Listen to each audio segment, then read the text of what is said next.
Hello friends, ఎలా ఉన్నారు? బాగున్నారా? ఈరోజైతే నేను మీకు ఒక విషయం చెప్పాలి ఫ్రెండ్స్. ఏంటంటే మా ఇంటి ఎదురుగుంటా మెయిన్ రోడ్లో అనమాట ఒక తండ్రి కొడుకు వెళ్తున్నారనమాట. అంటే తండ్రి కొంచెం డ్రింకింగ్ చేసి ఉన్నాడు, కొడుకు తీసుకెళ్తున్నాడు అనమాట. తోసుకుంటూ తీసుకెళ్తున్నాడండి. నిజంగా ఇంటికి తీసుకెళ్ళినా సరే ఏమన్నా భయం చెప్పుకుంటా అది వేరు, రోడ్డు మీద అలా తీసుకెళ్ళడం అది వేరు.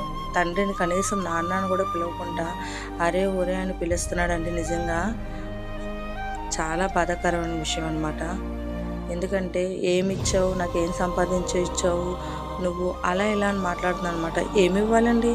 ఆస్తుపాస్తులు సంపాదిస్తేనే నాన్న, లేదంటే నాన్న కాదా? జన్మనిచ్చాడు, ఇన్ని రోజుల్లో చూసుకున్నాడు. చిన్నప్పటి నుంచి నాన్న అన్నవాడు చూసుకోకుండానే మనం పెద్దవాళ్ళం అయిపోతామా? ఈరోజు మనం సంపాదిస్తున్నాం అని చెప్పేసి నాన్న అన్న మాటకి విలువ లేదా? అసలు నాన్న అని పిలవడానికి అంత నామోసుగా ఉందా? నిజంగా చాలా బాధ అనిపించింది నాకు అలాగా అబ్బాయి మాట్లాడడం.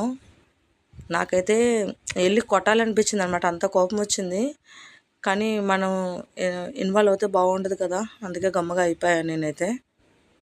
ప్రతి ఒక్కరికి చెప్తున్నాను ఈ విషయం. ఏంటంటే నాన్న నాన్న నువ్వేం పెట్టావు, ఏం చేసావు, ఏం చూసావు అని అడుగుతారు కదా.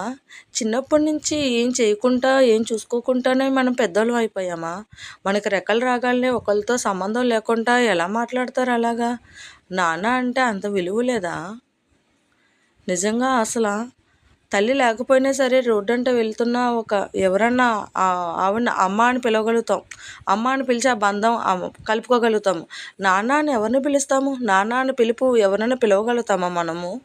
ఎందుకు జనాలు తెలుసుకోరు అసలు? నాన్న అని పిలుపు మన రక్తం పంచే నాన్నని తప్పించి ఇంకెవరినైనా నాన్న అని మనం పిలవగలమా? పిలవలేం కదా. ఎందుకు అలా చెయ్యకండి ఎవరు, ప్లీజ్. అసలు నాన్న సంపాదించినా సంపాదించకపోయినా, దాచినా దాచకపోయినా నాన్న ఎప్పుడు నాన్నే, అది గుర్తుపెట్టుకోండి ప్రతి ఒక్కరు కూడా, ప్లీజ్. అసలు నాన్న చేయి పట్టుకొని మనం నడిస్తే ఒకరి కాళ్ళు పట్టుకునే పరిస్థితి అయితే తీసుకురానివ్వడు, అది గుర్తుపెట్టుకోండి. ఈరోజు మనకేదో మనం సంపాదించేస్తున్నాం కదా, వీడితో నాకేంటి అలా ఇలా అని ఆ విధంగా అయితే అస్సలు మాట్లాడొద్దు ప్లీజ్. నాన్న అంటే ఒక ఎమోషనల్.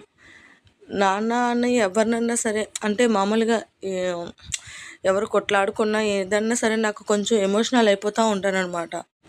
మా నాన్న నాకు ఎప్పుడూ హీరోనే. మా నాన్న ఎప్పుడు కష్టాన్ని నమ్ముకొనే ఉన్నాడు, కష్టపడుతూనే మమ్మల్ని చూసుకున్నాడు. నేను కూడా మా నాన్నలాగే బ్రతకాలనుకుంటున్నాను. మా నాన్న కోట్లకి శ్రీమంతుడు కాకపోవచ్చు, కానీ మా నాన్న ఎప్పుడు నాకు హీరోనే.